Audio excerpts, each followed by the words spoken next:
What's up, everybody? Welcome in to the Early Edge. I'm your host, Alan Bell. We've got a fantastic Saturday show lined up for you today. And before we get to it, let's take a look at how we did on Friday. Not bad, not great. What was that, 4 and 5 right there? Yeah, my counting's not too great. Houston, come on. Team total over 28.5. They end up at 24, and we needed overtime just to do that. San Diego State, man, they had it, at least in the beginning of the game. UNLV, tough one there on the spread, but you know what?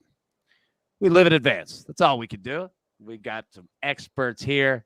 Let's bring them in and let them handle some work today. First up, Micah Roberts. How we doing, sir? Doing excellent, man. Ready for college football. Got baseball that's still kicking. A couple key matchups. Braves, Mets. I'm really excited about today. I'm trying to figure out a side right now as we talk, but I had to come in and say hello to you guys. Man, I love it, man. Glad that you did. And you're right. I mean, baseball is getting to the time where, I love it all year round, but, dude, right at the end of the season, playoff baseball, it is awesome, man. I can't wait. Absolutely. Mike McClure, how we doing, sir? Doing well, like Micah said. Awesome time of year. First day of October here. A lot of college football. Got NASCAR going on still. Formula One qualifying right now. And then, of course, playoff baseball. Started last night, essentially, with this Braves-Mets series. Love it. It's weird because normally this time of year I'm kind of tuned out of baseball if there's not an exciting race until we get to the playoffs. Not so much here. This Braves-Mets series is one of the best we've seen in a long time. Yeah, you're exactly right, man. And speaking of crunch time here, we're going to get to the storylines that affect the betting lines for today. Crunch time, college football. So we are getting full swing here into conference play. And really, when that starts to happen, you want to take a look at totals here. Right? Because you're going to see teams that know each other, players that know each other, and they could go one way or the other. And Mike, what are you seeing from the books in regards to totals, so far this week? Yeah, totals have moving quite a bit in college football, and a lot of them are moving down towards the under. Makes a lot of sense. It's also getting a little cooler. Got some weather elements just from the hurricane in general, not making massive impacts, but definitely this is the time of year where you start to see some of those numbers trend towards the under from the early week numbers. Not all of them. You'll, of course, have many games that'll move 5 points the other way, but we've seen a number of games moving more than 4 points, which is a significant move really for any total in this in college football. Yeah, that's great information right there. Speaking of great information, always comes from our man, Micah Roberts. Now, NASCAR. Yeah. All right. We've got it this weekend. All right. So where are we at? What does the race look like? What are you seeing at it? We are at Talladega Super Speedway, 2.66 of just badassery. An amazing track. It's my favorite track in the circuit. And I say that probably every week about every track. But this one is one where I'm on the edge of my seat the entire time and waiting for something to happen, waiting for that one person to get out of line and wreck everybody. We see it all the time. There's usually two big ones in each one of these races. I'm really excited about this one. And, the betting patterns change too. Like I don't bet matchups. I don't bet props because the volatility is so significant that the pure rating of a driver, say at Las Vegas or Bristol, is not the same that it would be on Daytona or Talladega just because of the big wrecks. You get involved in wrecks a lot more easier. So it doesn't hold up in matchups or prop bets. And I just play, I take 6 to 7 drivers. I take a couple of the favorites, a couple of the middle of the pack, and then I try to hit for a couple bombs. And the last time we were at Daytona, I had Austin Dillon, and he cashed. And so this is what you look for. Look for the guys that have possibilities. That's Eric Jones. That's maybe Chris Buescher. Some of these other guys that are, 25 to 30 to 40 to 1. Maybe Chase Briscoe is one of those guys. So that is what I do. So Trent Wade, what does he have in store for me? Yeah, so I was going to say Chris Buescher. Now, first off, you've been crushing NASCAR about the last 3 months. I mean, you always do a great job, but you have been nailing it. So Trent, he likes Ryan Blaney top 10 at minus 120, Chris Buescher top 10 at plus 135. Okay. I would say bet each of those to win and tack on 5 other drivers and go for it and have a profit margin of maybe 8 or 10 to 1 when it's all settled if you can cash one of those. And that's basically what it is. It's a crapshoot. You're throwing darts, you're playing dice, you're doing, all that. It's really volatile, but it's so fun when you hit one. I mean, when I was 28 to 1 with Austin Dillon, I was so excited, so much fun. And that's all I'm looking for. I'm just looking for a little profit there. I would bet those guys. So Buescher's like 25 to 1. Blaney is one of the favorites at 12-1 or 14-1. Yeah, definitely both of those guys, especially Team Penske.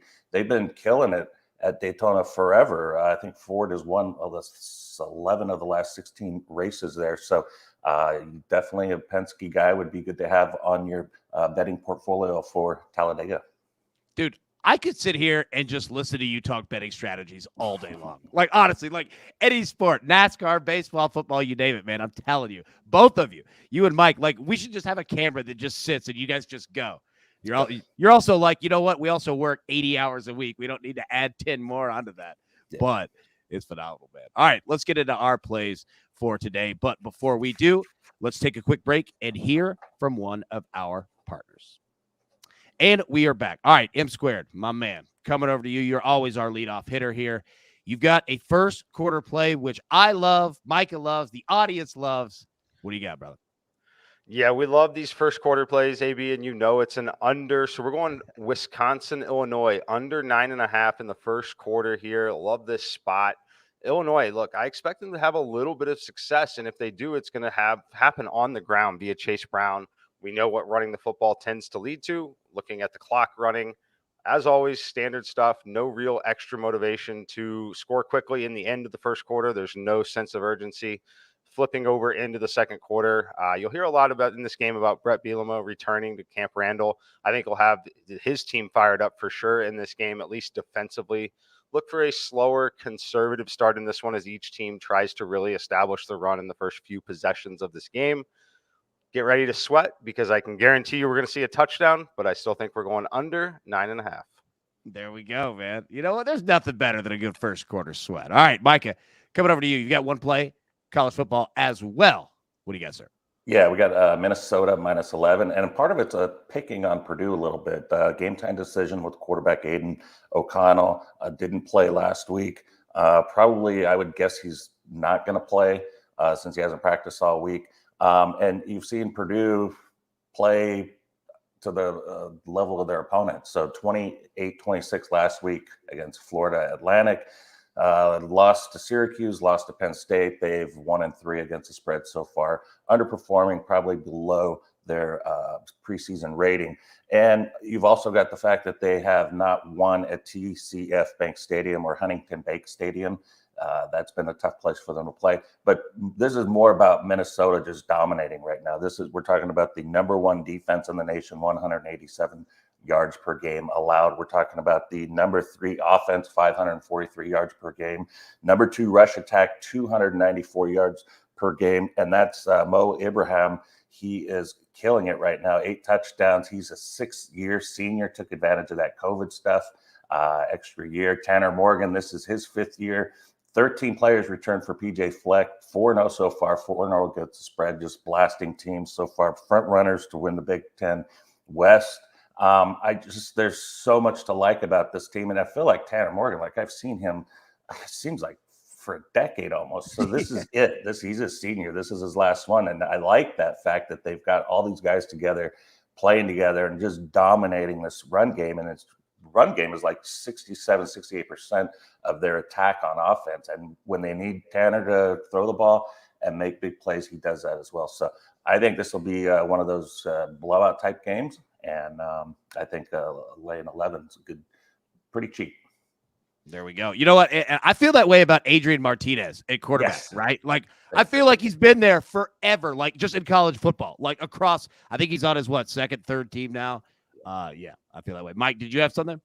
Oh, yeah. I was just going to mention the under in the game that I gave out. A couple people are saying it's moved to 7.5 at books. FanDuel is still hanging 9.5. They have moved it to minus 115. But yes, we saw significant line movement. I bet this about an hour ago and sent it out on Twitter a little bit, and it has moved significantly since then. The good news for you is there's not a ton of difference between 9.5 and 7.5 in a first quarter.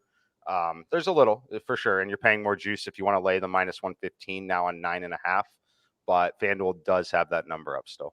That's what I don't understand on that. If you're moving to 9 to 9.5 to 7.5, just move the money. I mean, you're running around, you're going to fiddle around there, and then somehow it lands on 8. You're going to lose both sides. So I don't get the book doing that on a first quarter play.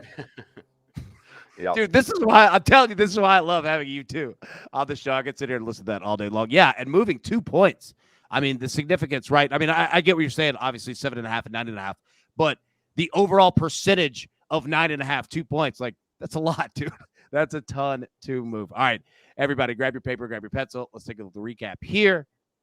It does look glorious. Bible Core on Illinois, Wisconsin, first quarter under 9.5. Micah Roberts, Minnesota -11. I am rolling Oklahoma -5 TCU. I think we see a nice bounce back there. Michigan, team total over 26.5, priced at -120. Yes, I know.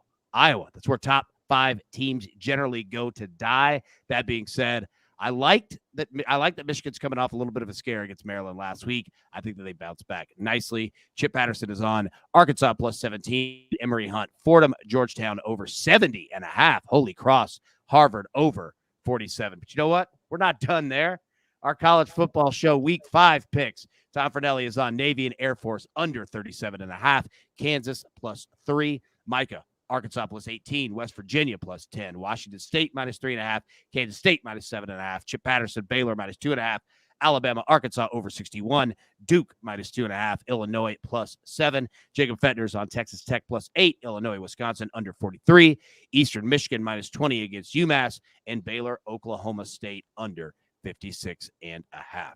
So, gentlemen, well done. All the time that we have for today. This feels like one of the old shows. 10 minutes. We might be setting a record here for how quick that this one went. Give you plenty of time to get your picks in, get ready for college football today. But until then, everybody, best of luck. Let's cash these tickets, and we'll see you tomorrow. Thanks.